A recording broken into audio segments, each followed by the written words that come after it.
وہ آن کے اٹھنے سے پہلے اٹھ کر باہر چلی گئی تھی۔ وہ نہیں چاہتی تھی کہ اسے دیکھ کر اس کا منہ خراب ہو جائے۔ اٹھ کر باہر آئی تو پپو اپنے لیے چائے بنا رہی تھی۔ ایک بار اس کا دل چاہا کہ وہ ان کو آن کی اپنی گرل فرینڈ کے ساتھ ہوئی ساری بات بتا دے، لیکن وہ ان کا دل خراب نہیں کرنا چاہتی تھی۔ وہ جو اسے یہ امید لگائے بیٹھی تھی کہ شاید اس کی طرف متوجہ ہو کر وہ اپنی ماں کو نظر انداز کرنا چھوڑ دے، وہ ان کی امید کو اس طرح سے نہیں توڑ سکتی تھی، اس لیے ان کے قریب آ کر بیٹھ گئی۔ پپو نے ایک نہیں بلکہ 2 کپ چائے بنائی تھی۔ وہ اکثر انہی کے ساتھ چائے پیتی تھی۔ سب کچھ ٹھیک ہے نا؟ روز والا سوال۔ جی پپو، سب کچھ ٹھیک ہے، آرزو مسکرا کر بولی تو وہ بھی مسکرا دی۔ یہ کیا طریقہ ہے؟ گھر میں تمہاری بہن کی شادی ہے، تم ساری ساری رات گھر واپس نہیں آتے۔ اس گھر کو لے کر تمہاری بھی کچھ ذمہ داریاں ہیں جن کا تمہیں احساس ہونا چاہیے۔ تمہاری بیوی ہے اس گھر میں۔ آج بابا صبح صبح اس کی کلاس لینے بیٹھ گئے تھے۔ پہلی بات، میری کوئی بہن نہیں ہے۔ دوسری بات، اس گھر کی ذمہ داری اٹھانے کے لیے اور بھی بہت سارے لوگ موجود ہیں۔ میرا کام ہے آپ کو 1 مہینے کے بعد خرچہ دینا۔ آخر آپ لوگوں نے مجھے جنم دیا ہے، اس سے بڑھ کر میری اس گھر میں اور کوئی ذمہ داری نہیں ہے۔ اور تیسری اور آخری بات، میری کوئی بیوی نہیں ہے، وہ صرف آپ لوگوں کی بہو ہے جسے آپ لوگ یہاں لے کے آئے ہیں۔ میرا اس سے کوئی تعلق نہیں، اور زبردستی آپ لوگ میرا اس سے تعلق بنا نہیں سکتے، اس لیے میرے سامنے اس طرح سے بات مت کیجیے گا۔ وہ حد درجہ بدتمیزی سے بولا تھا۔ آن، تمہاری بدتمیزیاں دن بدن بڑھتی ہی جا رہی ہیں۔ تمہیں احساس بھی ہے کہ تم کیا کہہ رہے ہو؟ تم اپنے باپ کے سامنے کھڑے ہو۔ بابا غصے سے بولے، پلیز، اس وقت میں کوئی بحث نہیں کرنا چاہتا، مجھے کام پر جانا ہے، وہ بدتمیزی سے کہتا گھر سے باہر نکل گیا۔ آن کافی شاپ میں اس کا انتظار کر رہا تھا۔ دامیہ نے دور سے اسے بیٹھے دیکھا۔ مطلب میرا شک ٹھیک تھا، یہ تو پپو کا بیٹا ہے، آرزو کا شوہر۔ یہ میرا عاشق کیسے ہو گیا؟ اس نے تو اس رات مجھے اس لڑکے کے ساتھ دیکھا تھا، اس حساب سے تو اسے مجھے دیکھنا تک نہیں چاہیے تھا۔ اور یہ کسی غلط فہمی کا شکار تو نہیں؟ دامیہ دور کھڑی سوچتی رہی۔ آرزو، یہ کیسے ہو سکتا ہے کہ تجھے مجھ سے بہتر کچھ مل جائے؟ اب تو دیکھنا میں کیسے تیری آن سے طلاق کروا کے تیری شادی ماموں سے کرواتی ہوں۔ اس نے اپنے فون پر سامنے بیٹھے آن کو فون کیا۔ دامیہ، کہاں ہو تم؟ میں کب سے تمہارا انتظار کر رہا ہوں، اس نے فون اٹھاتے ہی کہا۔ سوری آن، میں نہیں آ سکتی، میں آج نہیں آ پاؤں گی، وہ لہجے میں معصومیت لے کر بولی۔ کوئی بات نہیں، میں تمہاری پرابلم سمجھ سکتا ہوں، ہم پھر کبھی ملیں گے۔ اور مسکراتا ہوا وہ اسی وقت کرسی سے اٹھا اور اس کی نظروں کے سامنے ہی کافی شاپ سے چلا گیا۔ مبارک ہو آرزو، تیرے نصیب میں ماموں ہی لکھے ہیں۔ دامیہ مسکراتے ہوئے آئی اور ان سب میں سے ایک کرسی پر بیٹھ کر اپنے لیے کافی آرڈر کی۔ میں تیری ہی نظروں کے سامنے تیرے شوہر کو تجھ سے چھین لوں گی اور تو کچھ نہیں کر پائے گی، وہ کافی کی چسکیاں لیتے ہوئے بولی۔ گھر میں شادی کے فنکشن شروع ہو چکے تھے۔ کل سے زریش نے مایوں بیٹھنا تھا۔ وہ اپنے کمرے میں آیا تو زریش کمرے میں اس کا انتظار کر رہی تھی۔ السلام علیکم بھائی، میں جانتی ہوں آپ کو میرا اس طرح سے اپنے کمرے میں آنا بالکل پسند نہیں، آیا ہوگا۔ میں کبھی کھل کر آپ سے بات نہیں کر پائی، کبھی آپ کو یہ نہیں بتا پائی کہ سب بھائیوں کی طرح آپ بھی میرے لیے بہت اہمیت رکھتے ہیں۔ میں جانتی ہوں شاید میں آپ کے دل میں وہ مقام نہیں رکھتی جو آپ میرے دل میں رکھتے ہیں، لیکن میری ایک خواہش ہے کہ میری شادی میں میرے 5 بھائی شامل ہوں۔ یہ کہتے ہوئے زرش کی آنکھوں سے آنسو نکلا جو اس نے فوراً ہی صاف کر ڈالا اور مسکراتے ہوئے کمرے سے باہر نکل گئی۔ اون کو ایسا لگا کہ کسی نے اس کا دل اپنی مٹھی میں قید کر لیا ہو۔ وہ چاہے سب سے یہ کہتا پھرے کہ اس کے لیے کوئی اہمیت نہیں رکھتا، لیکن سچ یہی تھا کہ وہ اس گھر کے ہر افراد کے لیے دلی جذبات رکھتا ہے۔ اس نے ایک نظر بیڈ پر دیکھا جہاں اس کے وائٹ کرتا پاجامہ سلیقے سے استری کر کے رکھا گیا تھا۔ ابھی وہ اٹھا ہی تھا کہ کپڑے پہنے جا ہی رہا تھا جب اس کا فون بجا۔ تامیہ کا نمبر دیکھا، اس نے فوراً فون اٹھا لیا۔ ہاں تامیہ بولو۔ اس نے فون اٹھایا۔ تم کتنے برے ہو اور جھوٹے ہو، تم نے مجھے دھوکہ دیا، تم نے مجھے بتایا کیوں نہیں کہ تم شادی شدہ ہو؟ تمہیں کیا لگتا تم مجھ سے چھپا کر اس طرح سے میرے ساتھ کرو گے تو مجھے پتہ نہیں چلے گا کہ میرے ساتھ یہ سب کر رہے ہو؟ تم مجھ سے شادی کرو گے تو اس لڑکی کا کیا ہوگا جس کے ساتھ تمہاری پہلے سے شادی ہوئی ہے؟ تم مجھے بیوقوف بنا رہے تھے، وہ روتے ہوئے بولی۔ نہیں تامیہ، ایسی بات نہیں ہے، میں تمہیں بہت چاہتا ہوں اور میں اس لڑکی کو طلاق دے دوں گا۔ کمرے میں آتی آرزو کے قدم وہیں رک گئی۔ تم بس مجھے ایک موقع دو، میرے گھر میں شادی ہے، جیسے ہی شادی ختم ہو جائے گی میں اسے طلاق دے دوں گا اور تم سے شادی کر لوں گا۔ آئی پرومس، میں تمہیں دھوکہ نہیں دے رہا، میں تم سے بہت پیار کرتا ہوں۔ میں یہ رسم اٹینڈ کر کے تمہیں فون کرتا ہوں۔ وہ فون بند کر کے جیسے ہی پلٹا، آرزو اپنے قدم باہر کی طرف بڑھا رہی تھی۔ اسے لگا کہ جیسے اسے کوئی غلط فہمی ہوئی ہے، مطلب تامیہ اسے اسی کے گھر سے فون کر رہی تھی۔ جب تک اون تامیہ کی یہاں ہونے کا مطلب سمجھتا تب تک وہ کمرے سے باہر جا چکی تھی۔ وہ تیزی سے اس کے پیچھے لپکا اور اسی تیزی سے باہر آ کر مہمانوں کے بیچ اسے ڈھونڈنے لگا، لیکن نہ جانے وہ کہاں غائب ہو چکی تھی۔ اون نے جلدی سے اپنی جیب سے فون نکالا اور اسے کال کرنے لگا، لیکن وہ فون نہیں اٹھا رہی تھی۔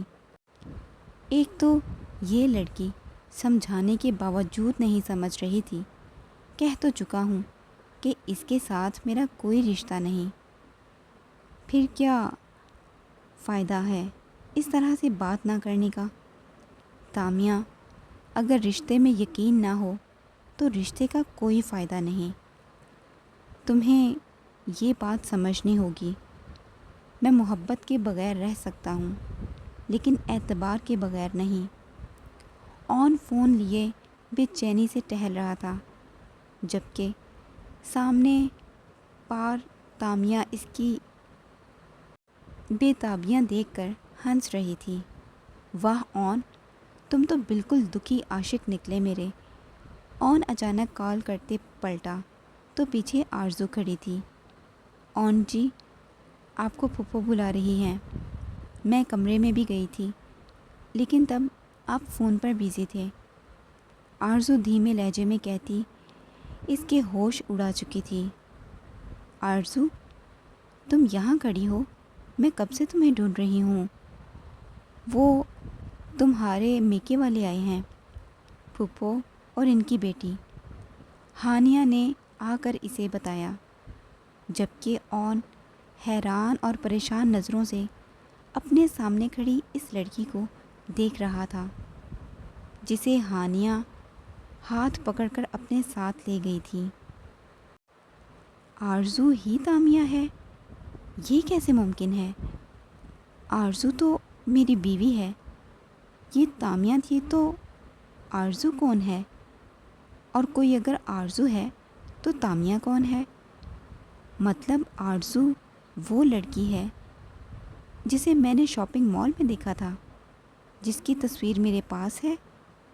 اس کا نام تو تامیہ عثمان تھا۔ نہیں، وہاں پر مس عثمان لکھا تھا۔ مطلب عمر کو غلط انفارمیشن ملی۔ میں بھی سوچوں، میری آرزو اتنی بولڈ ہو ہی نہیں سکتی۔ وہ تو پردہ کرنے والی اتنی پیاری سی لڑکی تھی، اور یہ تامیہ کیسے اتنی بڑی بات اتنی آسانی سے کر لیتی ہے؟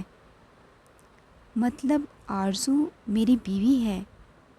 یا اللہ، جسے میں اتنے دنوں سے ڈھونڈ رہا ہوں، جس کے لیے اتنا بے چین ہوں، وہ 1 مہینے سے میرے ساتھ میرے ہی گھر میں رہ رہی ہے اور مجھے خبر تک نہیں۔ یا اللہ، آپ کا بہت بہت شکریہ۔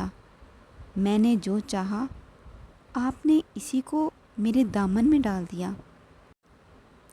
اگر آرزو سے میری طلاق ہو جاتی تو میں ساری زندگی اس گلٹ میں رہتا کہ میری وجہ سے ایک معصوم لڑکی کی زندگی برباد ہو گئی۔ لیکن پھر تامیہ کون ہے؟ وہ جھوٹ کیوں بول رہی ہے؟ 1 منٹ، وہ جھوٹ کہاں بول رہی ہے؟ اس نے تو مجھے ایک بار بھی نہیں کہا کہ اس نے مجھے شاپنگ مال میں دیکھا ہے۔ مطلب میں خود ہی غلط فہمی کا شکار ہوں۔ یا اللہ، آپ کا بہت بہت شکریہ۔ آپ نے مجھے کسی بڑے فیصلے سے بچا لیا۔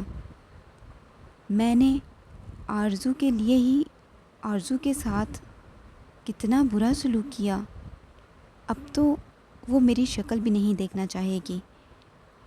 وہ خود ہی سوچتے سامنے اپنی ماں کے سامنے کھڑی اس معصوم سی لڑکی کو دیکھ رہا تھا، پھر مسکرا دیا۔ میری بیوی ہے، میری شکل نہیں دیکھے گی تو پھر کس کی دیکھے گی؟ وہ مسکراتے ہوئے اس کی طرف جانے لگا جب اس کا فون بجنے لگا۔ وہ ابھی تائی اور تامیہ سے ملی تھی، جو اس سے بالکل بھی گھاس نہ ڈالتے ہوئے آگے بڑھ گئی۔ تم کیوں مری جا رہی ہو؟ ان کے لیے دفع کرو انہیں۔ ہانیہ کو ان کا یہ انداز بالکل بھی اچھا نہ لگا، اسی لیے تپ کر بولی، ہانیہ بھابھی، وہ میرے اپنے ہیں، انہوں نے پالا ہے مجھے، میں اس طرح سے منہ تو نہیں پھیر سکتی نا۔ آپ مہمانوں کو سنبھالیں، میں ان کو پانی وغیرہ دے کر آتی ہوں۔ ہائے، کتنا بڑا گھر ہے۔ اون کے نام ہے، اب تو آرزو کا ہو گیا۔ تائی نے سرد آہ بھر کر کہا، ایسے ہی آرزو کا ہو گیا؟ آپ کو لگتا ہے میں یہاں کی کوئی چیز آرزو کو کی ہونے دوں گی؟ اون تک اس کا نہیں ہے۔ تامیہ نے ایک ادا سے اپنے بالوں کی لٹ انگلی میں لپیٹی۔ کیا مطلب ہے تیرا لڑکی؟ کیا سوچا ہے تو نے؟ تائی نے پوچھا۔ آنے تو دیں اس چڑیل کو، یہاں تک پھر بتاتی ہوں۔ اس نے سامنے آتی آرزو کی طرف اشارہ کیا، جب اپنے ہاتھ میں ڈش میں کچھ کھانے پینے کی چیزیں لیے ان کی طرف بڑھ رہی تھی۔ اس نے ان کے سامنے ٹیبل پر سجائیں۔ سنو، تمہارا شوہر تمہیں منہ لگاتا ہے؟ تامیہ نے ایک ادا سے پوچھا، جیسے وہ سب جانتی ہو۔ جی آپی، سب کچھ ٹھیک ہے۔ آرزو نے جھوٹ بولنے کی کوشش کی۔ ہاں، میں تو جیسے کچھ جانتی ہی نہیں۔ وہ طنزیہ ہنسی۔ ان لوگوں کو ایسے ہی چھوڑ کر وہ نیچے آ گئی۔ جب تامیہ اس کے پیچھے آئی، کتنے دن رہ گئے ہیں تمہاری طلاق میں؟ تامیہ نے پیچھے سے آ کر کہا۔ تمہیں کیا لگا مجھے کچھ بھی پتہ نہیں ہے؟ سب کچھ پتہ ہے۔ اتنی اچھی قسمت نہیں ہے تمہاری کہ اس گھر میں راج کرو۔ تمہاری اوقات ہے ماموں کے کرائے کے مکان میں جانے کی، تو یہ تو میرا گھر ہے، یہاں پر میں آؤں گی۔ شکل دیکھی ہے تم نے اپنی؟ تمہیں لگتا ہے اون جیسا بندہ تم پر فدا ہو سکتا ہے؟ اوقات ہے تمہاری اون کے ساتھ چلنے کی؟ اون میرا ہے، یاد رکھنا، صرف میرا۔ یقین نہیں آ رہا تو میں 1 منٹ بھی یقین دلاتی ہوں، تامیہ نے کہتے ہوئے اپنا فون نکالا اور اس میں کال ریکارڈنگ آن کر دی، جہاں اون کے کل رات والے اظہار محبت کے الفاظ گونج رہے تھے۔ یہ سب تو وہ کل میں سن ہی چکی تھی۔ بہت جلد اون تمہیں یہاں سے طلاق دے کر باہر نکال دے گا اور یہاں میں آؤں گی۔ یہ گھر میرا ہے، تمہارا شوہر میرا ہے۔ جس کمرے میں تم رہتی ہو اس کمرے میں میرا حق ہے۔ بس بی بی یہاں سے رفو چکر ہونے کا انتظار کرو، اس سے پہلے کہ وہ تمہیں خود یہاں سے نکال دے۔ شرافت سے یہاں سے طلاق لے کر نکل جاؤ اور ماموں سے نکاح کر لو۔ میں تو یہ بھی جانتی ہوں کہ تم دونوں کے بیچ کوئی رشتہ نہیں۔ جانتی ہو آرزو، تمہارا اس کے ساتھ رشتہ بن بھی گیا تو وہ صرف ایک مرد کی ضرورت ہوگی۔ محبت تو وہ مجھ سے کرتا ہے، تمہارے ساتھ تو صرف اپنی ضرورت پوری کرے گا۔ اس کی ضرورت بننے سے بہتر ہے کہ تم اس سے طلاق لے لو۔ تم میں ایسا ہے ہی کیا جب وہ آنکھ اٹھا کر تمہیں دیکھے؟ تامیہ طنزیہ انداز میں کہتی وہاں سے جا چکی تھی، جبکہ آرزو کو ایسا لگا جیسے آج وہ اپنی اس بہن کے سامنے بے لباس ہو چکی ہو۔ اس کی شوہر کا افیئر کسی اور سے نہیں بلکہ اس کی اپنی تایا زاد بہن سے تھا۔ یہ تھی اس شخص کی محبت، اس کے لیے وہ اسے ٹھکرا رہا تھا۔ آرزو اپنے آنسو صاف چھپانے کی ناکام کوشش کرتے وہیں پلر کے ساتھ کھڑی ہو گئی۔ اتنا برا سلوک کیا میں نے آرزو کے ساتھ۔ شادی کی پہلی رات جب وہ اتنے خواب سجائے بیٹھی تھی، میں نے اس کا ہاتھ پکڑ کر کمرے سے باہر نکال دیا، جبکہ اسی کے خواب سجانا چاہتا تھا میں نے اسے شادی کی پہلی رات ذلیل کیا۔ کیا وہ مجھے معاف کرے گی؟ میں نے اسے زمین پر سلایا، اسے اتنا ذلیل کیا، اس کی شکل تک نہ دیکھی۔ کتنا برا محسوس کرتی ہوگی وہ۔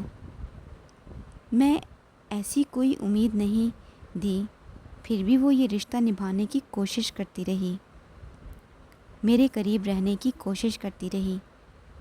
کتنی محنت سے میرے کپڑے دھوئے، آئرن کیے اور میں نے جلا دیے۔ جن ہاتھوں سے گھر آباد کرنے کا خواب دیکھا تھا، انہی ہاتھوں سے اس کا حق چھین لیا۔ کیا وہ مجھے معاف کرے گی؟ وہ بے چینی سے ٹہل رہا تھا۔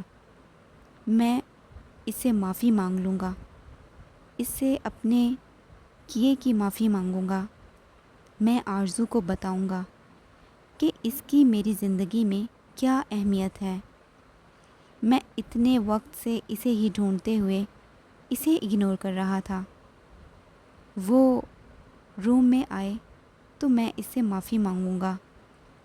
وہ یہی سوچ رہا تھا جب اس کی نظر پلر کے پیچھے کھڑی اس اکیلی آرزو پر پڑی۔ یہ بالکل اکیلی یہاں کیا کر رہی تھی؟ 1 ہی منٹ لگا اسے سمجھنے میں کہ وہ رو رہی تھی۔ اون نے آج پہلی بار اس کے کپڑوں کو نوٹ کیا تھا۔ اس کا بیک گلا کافی کھلا تھا۔ اچانک ہی اون کو غصہ آ گیا۔ اس کی بیوی اور اپنی نمائش کرے، یہ تو اون برداشت ہی نہیں کر سکتا تھا۔ لیکن وہ یہ بات بھی اچھے سے جانتا تھا کہ ان سب نے ایک جیسے کپڑے خریدے ہیں، یقیناً ان سب کا ڈیزائن بھی ایک جیسا ہی ہوگا۔